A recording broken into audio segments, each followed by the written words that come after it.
Où et comment trouver un capital de départ pour se lancer en affaires? Plusieurs personnes, ils aimeraient lancer une activité, ils aimeraient se lancer dans un business, mais la raison, les excuses qu'ils donnent, c'est qu'ils n'ont pas de capital, ils n'ont pas d'argent. D'accord? Ce soir, nous allons vous donner des stratégies. Au sortir de cette vidéo, au sortir de ce live, vous aurez un capital de départ. Vous saurez comment faire pour avoir de l'argent pour vous lancer en affaires. Donc, en attendant,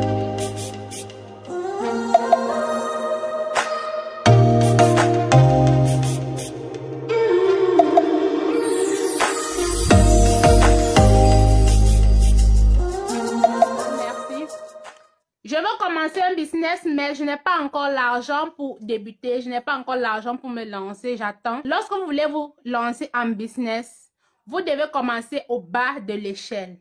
D'accord? Au bas de l'échelle. Quand je parle du bas de l'échelle, ça veut dire que vous devez commencer avec ce que vous avez. Vous devez commencer avec ce que vous avez. Si vous êtes une jeune femme, vous êtes une jeune maman, ou alors vous êtes un jeune garçon, vous avez vos mains. D'accord? Vous avez vos mains. Vous pouvez créer quelque chose. Vous pouvez fabriquer quelque chose et vous vendez. Quand je parle comme ça, ils n'ont pas de capital de départ. Pourquoi? Parce que ils ont atteint un certain niveau d'études. Ils sont allés à l'université et ils se disent que non, moi, je ne peux plus aller travailler chez quelqu'un pour avoir de autre chose. Les amis, lorsqu'on a des objectifs à atteindre, on ne regarde pas les gens, on ne regarde pas le regard d'autrui sur nous. D'accord? On ne regarde pas le regard d'autrui.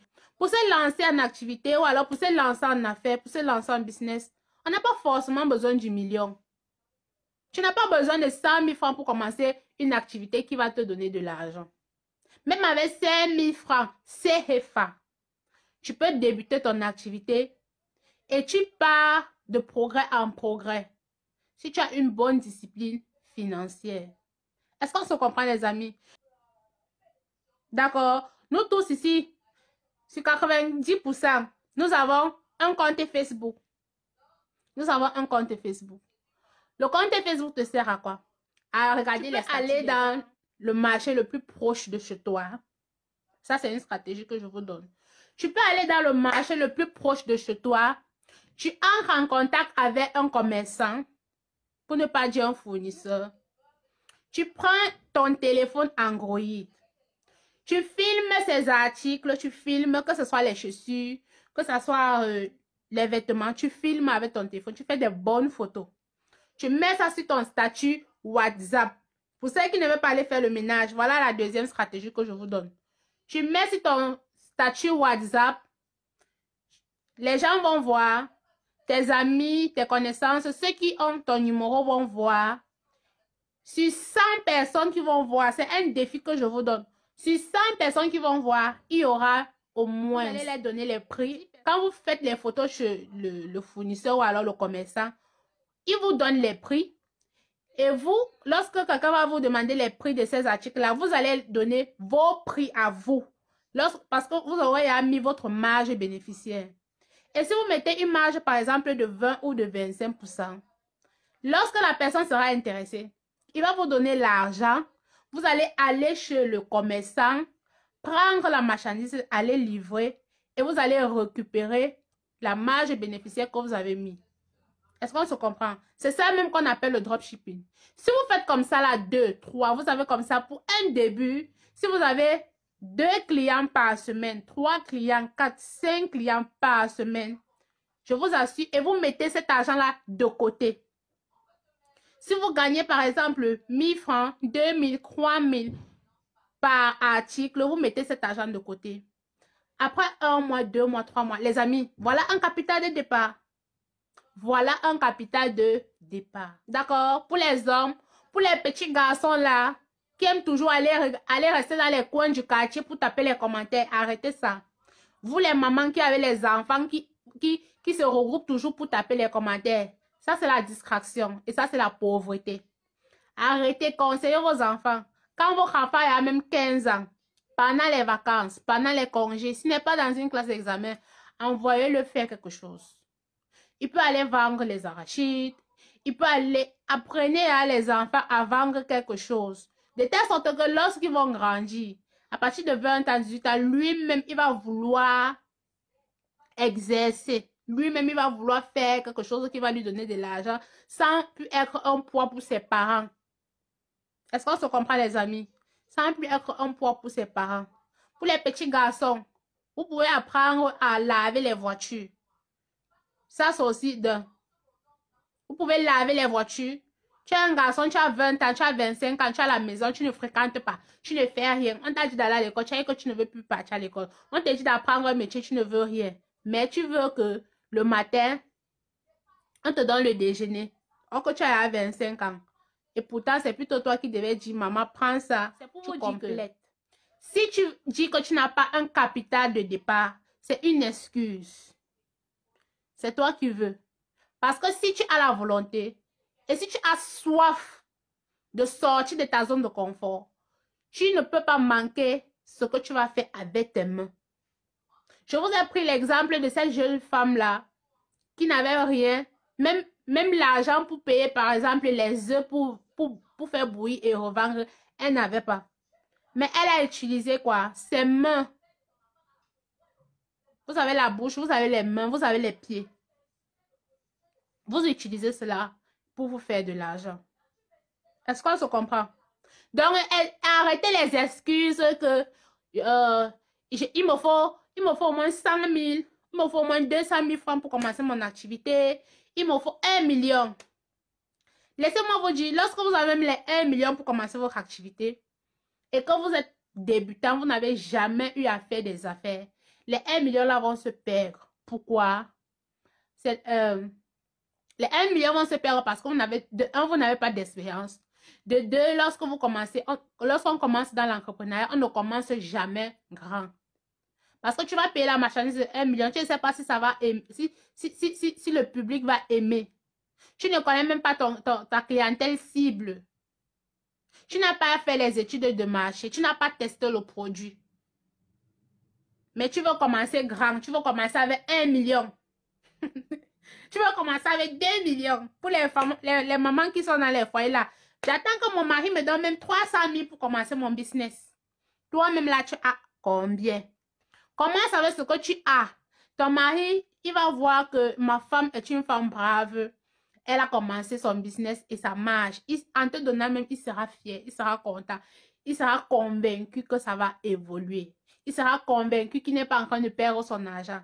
Il sera convaincu que son argent va te payer. Il y a les blanchisseurs, beaucoup plus en Afrique. Il y a les blanchisseurs. Tu mets là, blanchisseur, lavez les habits ici. Les gens vont venir vous donner les habits. Et vous allez laver, ils vont vous payer. Tout ce que vous avez à faire, c'est l'eau et le savon, c'est tout. Le savon coûte combien? 250 ou 300. Ou alors vous payez le détergent. Voilà les stratégies. Les Maliens font comment? Quand j'étais encore au Cameroun, dans mon quartier, il y avait les Maliens qui lavaient les habits.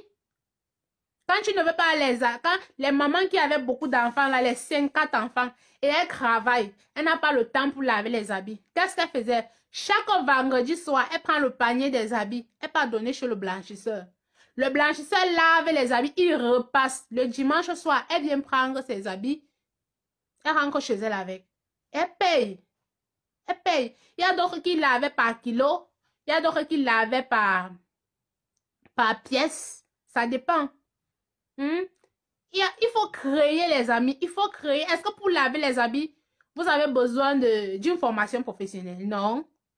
Vous avez juste besoin un peu de force, l'eau et le savon. C'est tout. C'est tout. C'est tout. Donc, tous ceux qui disent, et si vous lavez les habits, là, vous lavez ça 3 mois, 4 mois, 5 mois, 6 mois. Vous allez vous faire de l'argent. Ceux qui disent souvent qu'ils n'ont pas de capital là, j'espère que ce soir-là, vous aurez des idées, des stratégies. Je vous ai donné quelques idées.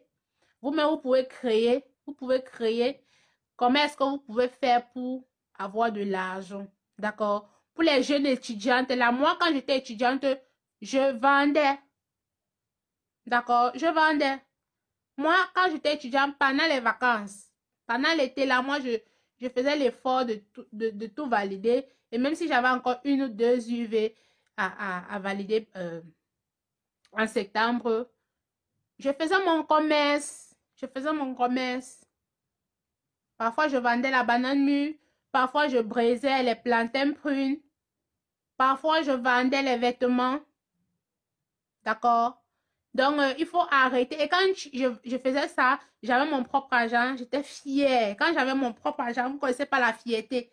Quand tu es une jeune fille et que c'est la sueur de ton front, tu touches l'argent là, tu es fière de cet argent.